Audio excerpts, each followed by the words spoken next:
오늘 같이 보실 말씀은 느헤미야 8장 5절에서 12절까지의 말씀입니다. 느헤미야 8장 5절에서 12절까지의 말씀입니다. 느헤미야 8장 5절에서 12절까지의 말씀입니다. 제가 가진 성경으로는 구약 737페이지에 있습니다. 느헤미야 8장 5절에서 12절까지의 말씀 한 절씩 교독하고 마지막 절은 합독하도록 하겠습니다. 에스라가 모든 백성 위에 서서 그들 목전에 책을 펴니 책을 펼 때에 모든 백성이 일어서니라. 모든 백성이 손을 들고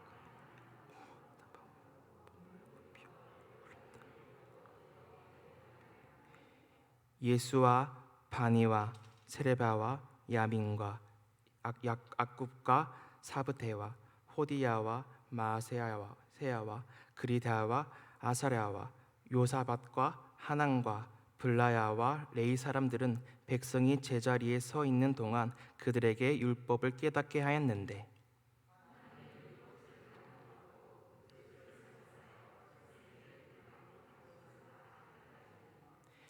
백성이 율법의 말씀을 듣고 다 우는지라. 총독 느헤미야와 제사장 겸 학사 에스라와 백성을 가르치는 레위 사람들이 모든 백성에게 이르기를 오늘은 너희 하나님 여호와의 성일이니 슬퍼하지 말며 울지 말라 하고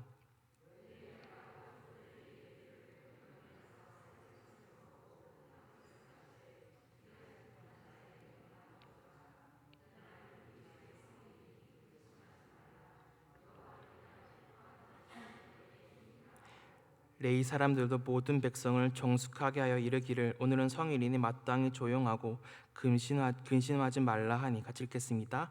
모든 백성이 곧 가서 먹고 마시며 나누어 주고 크게 즐거워하니 이는 그들이 그들려 준 말을 밝히 암이라. 아멘.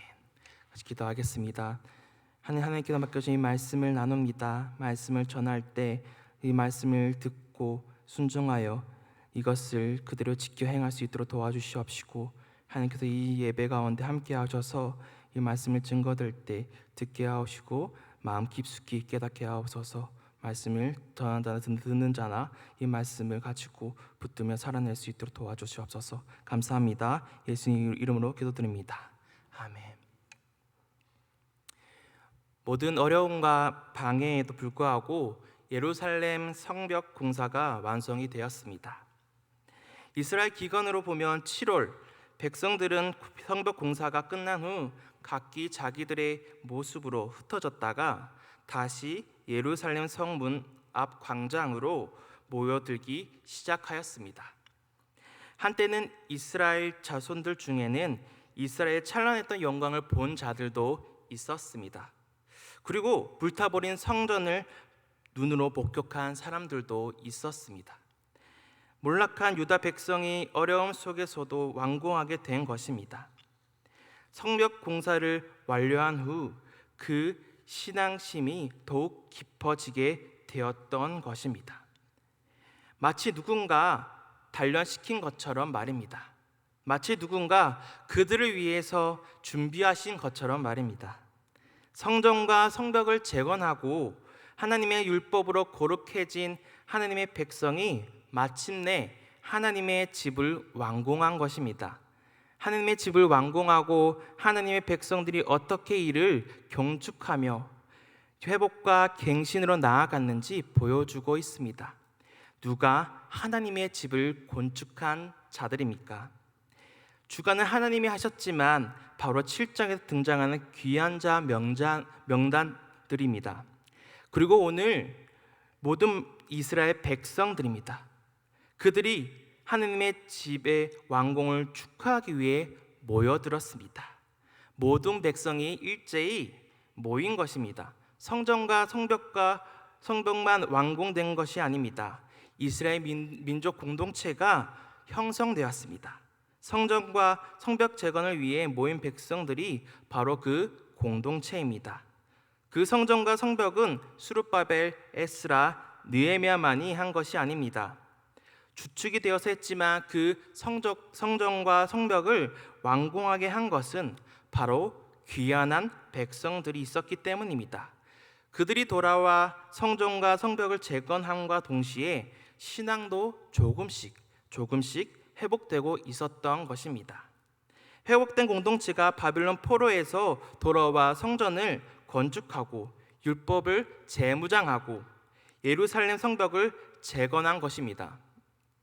그러나 예루살렘 성벽이 재건되었음에도 성경은 그 성읍은 넓지만 그 안에 사는 백성은 얼마 되지 않고 집들도 지어지지 않았다고 말하고 있습니다.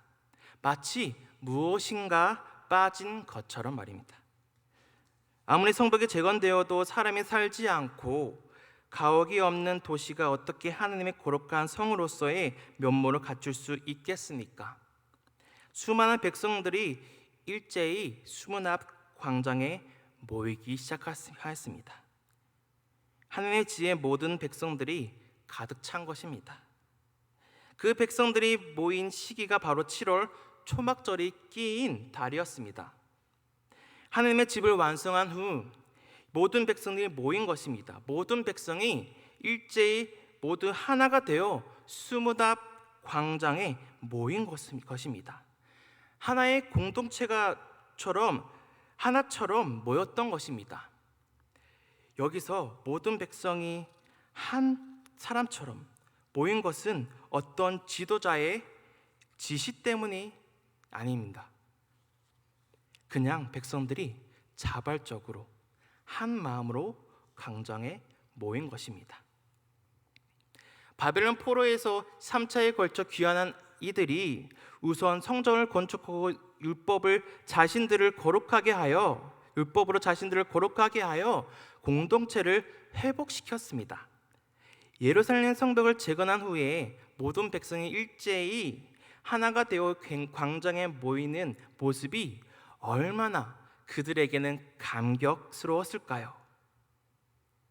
이스라엘 역사에도 와닿지 않을 수도 있습니다. 마치 우리나라가 일본으로부터 광복이 되고 해방이 되고 첫 예배를 드렸을 때, 교회에서 첫 예배를 드렸을 때 그 예배는 어떠했을까요?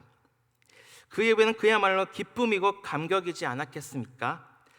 코로나로 인해서 온라인으로 드려야만 했던 그 예배에서 현장에 오셔서 예배를 드렸을 때 그 첫 감격은 엄청나지 않았습니까? 이스라엘 백성들은 바벨론 포로기를 지나 그 고난을 통해 수문 앞에 모두 하나인 것처럼 모여 있는 것입니다. 모여드는 백성들이 서기관 에스라에게 요청합니다. 모세 율법책을 읽어주세요. 모세 율법책 토라를 서기관 에스라에게 낭독해 달라고 요청한 것입니다.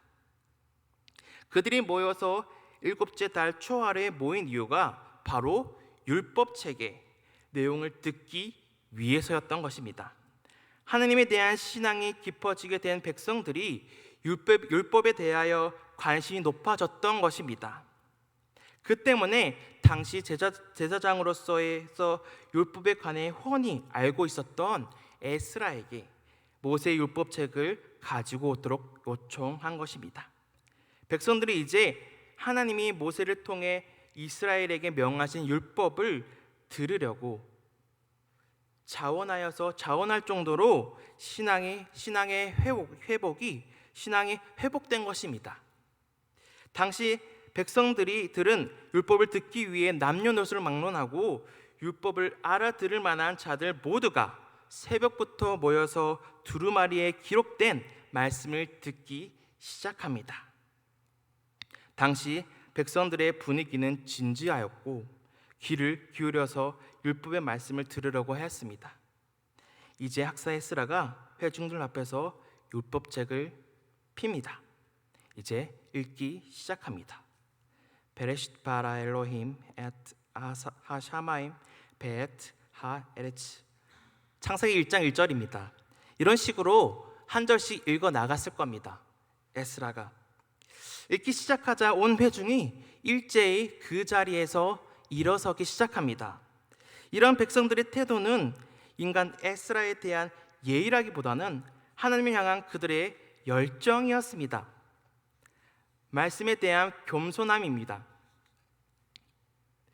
그 에스라가 낭독하는 그 말씀을 통해서 그들은 하나님을 생각하게 합니다. 하나님을 알게 됩니다. 자신들을 어떻게 이곳까지 인도하셨는지 알게 됩니다. 그리고 에스라가 하나님을 찬양하기 시작합니다. 여호와 크신 하나님을 찬양합니다. 여호와 크신 하나님을 찬양합니다. 위대하신 주. 이렇게 에스라가 이렇게 외치자 백성들은 이에 맞춰서 화답하듯이 아멘, 아멘 엎드려 얼굴을 대며 주님께 경배합니다. 이렇게 에스라가 여호와 크신 하나님을 찬양합니다. 위대하신 주 하면 아멘, 아멘 이렇게 화답했습니다. 각기 모습이 있었을 겁니다.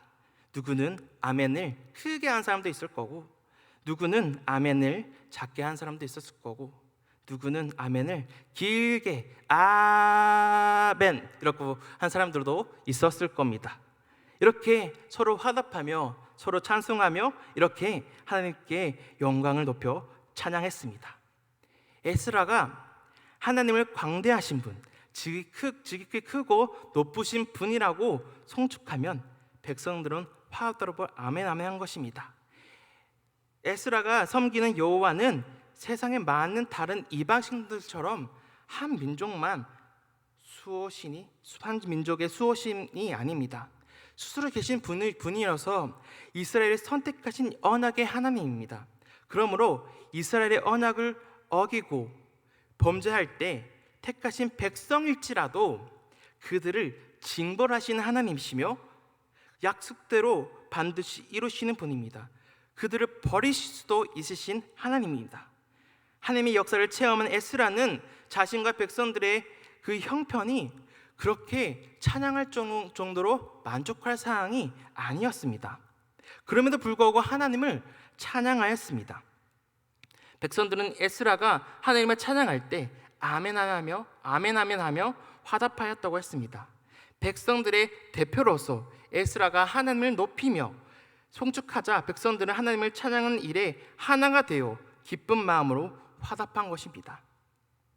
또한 그들은 몸을 굽혀 무릎을 꿇고 얼굴을 땅에 대며 자신들을 지극히 낮추어 언약의 하나님 여호와께 경배하였습니다. 온 회중이 모여서 하나님을 찬양하며 하모니를 이루는 현장 속에 우리들이 있다고 상상해 보십시오. 얼마나 기쁘겠습니까? 얼마나 기쁠까요? 마치 수련회에서 목청 높여 찬양하면 얼마나 가슴이 벅차오르고 뜨거워져서 얼굴을 땅에 대며 기도했던 경험들이 다 가지고 계시지 않습니까? 저는 중학교 때 모교에서 수련회를 가면 말씀을 다 듣고 그 다음에 찬양 시간이 있었습니다. 듣는 찬양을 시작하면 정말 너무나 기쁘고 그랬습니다. 거짓말하지 않고 저희는 그때 그 집회에 새벽 3시까지 한 적이 있습니다. 9시부터 말입니다. 그렇게 찬양하고서도 더욱더 찬양하고 싶었습니다. 왜냐하면 그 수련의 그 찬양 시간 속에는 정말 하나님으로 가득 차 있기 때문입니다.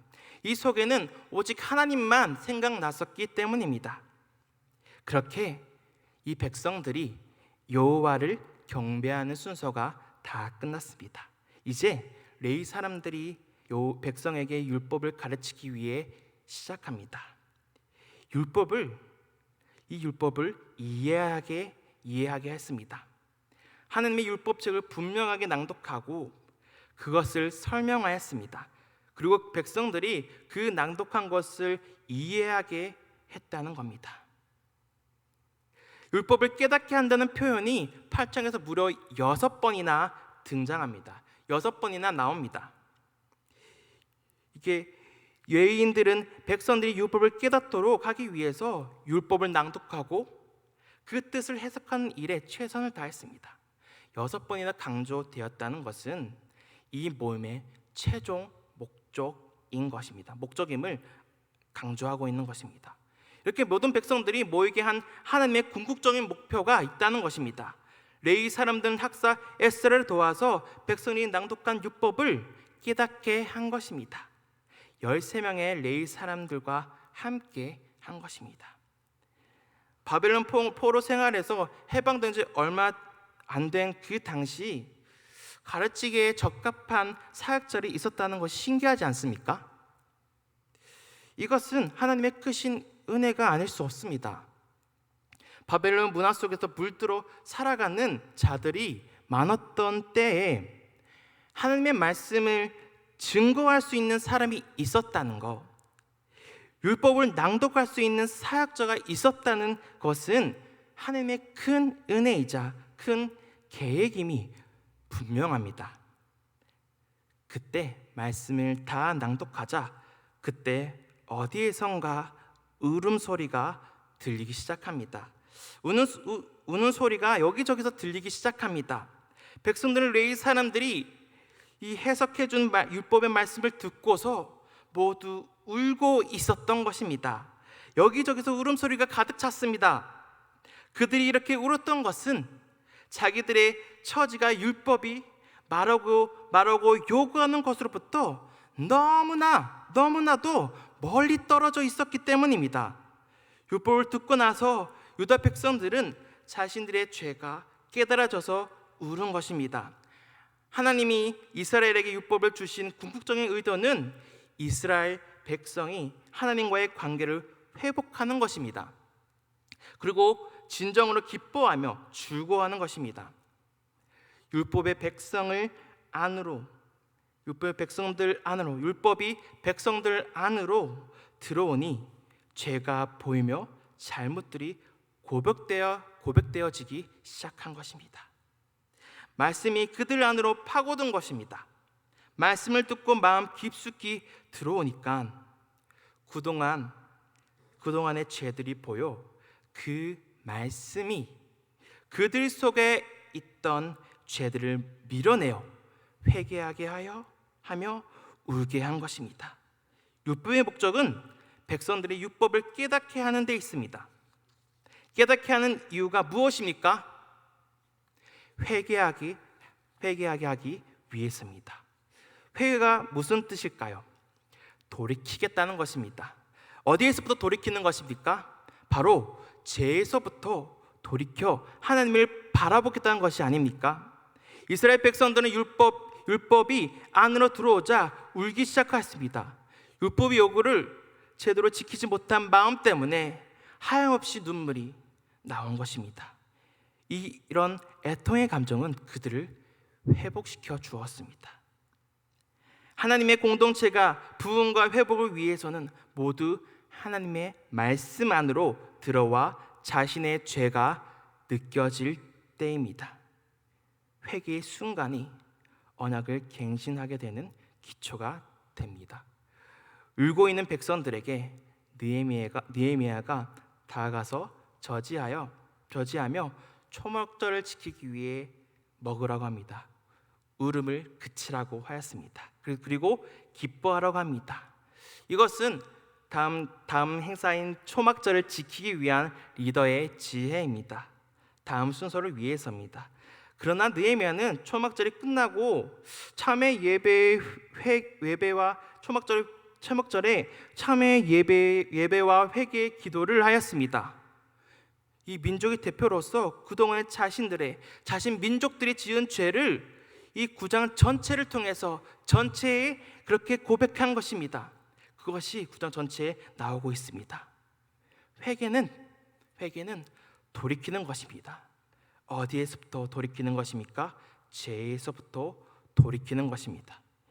이스라엘 백성들이 하나님을 찬양한 후에 율법이 마음속으로 들어와 깨달아졌을 때 모든 백성들이 자신들의 죄에 대해 고백하였습니다. 자신의 죄가 보여서 통곡하였습니다. 수많은 백성들이 주님께 돌아왔습니다. 무엇이 그들을 돌이키게 하였습니까? 바로 율법 말씀입니다. 이 모세의 율법적 속에는 언약이 있었습니다. 하나님의 약속이 있었단 말입니다. 이제 공동체에는 지도자 에스라가 아니라 율법이, 그 하나님의 언약이 중요한 것이 되었습니다. 끊임없이 기록된 말씀과 율법, 그 언약을 강조한 이유는 이제 기록된 말씀과 율법을 이 중심으로 살아가야 하는 존재가 되었기 때문입니다. 에스라가 언젠가는 그들 앞에서 사라지게 됩니다. 느헤미야도 언젠가는 그들 앞에서 사라지게 됩니다.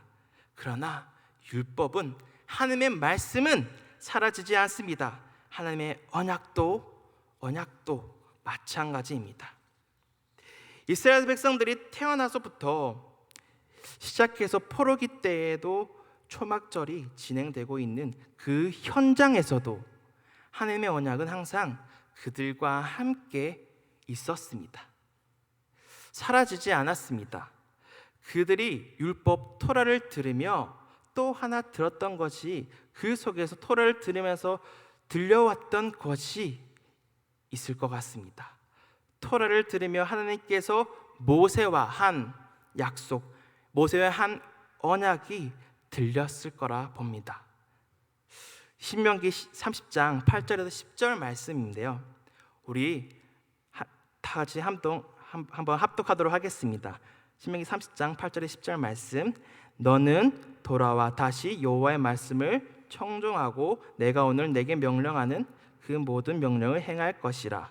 내가 내 하나님 여호와의 말씀을 청종하여 이 율법책에 기록된 그의 명령과 규례를 지키고 내 마음을 다하며 뜻을 다하여 여호와 내 하나님께 돌아오면 내 하나님 여호와께서 내 손으로 하는 모든 일과 내 몸의 소생과 내 가축의 새끼와 내 토지 소산을 많게 하시고 내가 복을 주시되 곧 여호와께서 내 조상들 기뻐하신 것과 같이 너를 다시 기뻐하사 내게 복을 주시리라.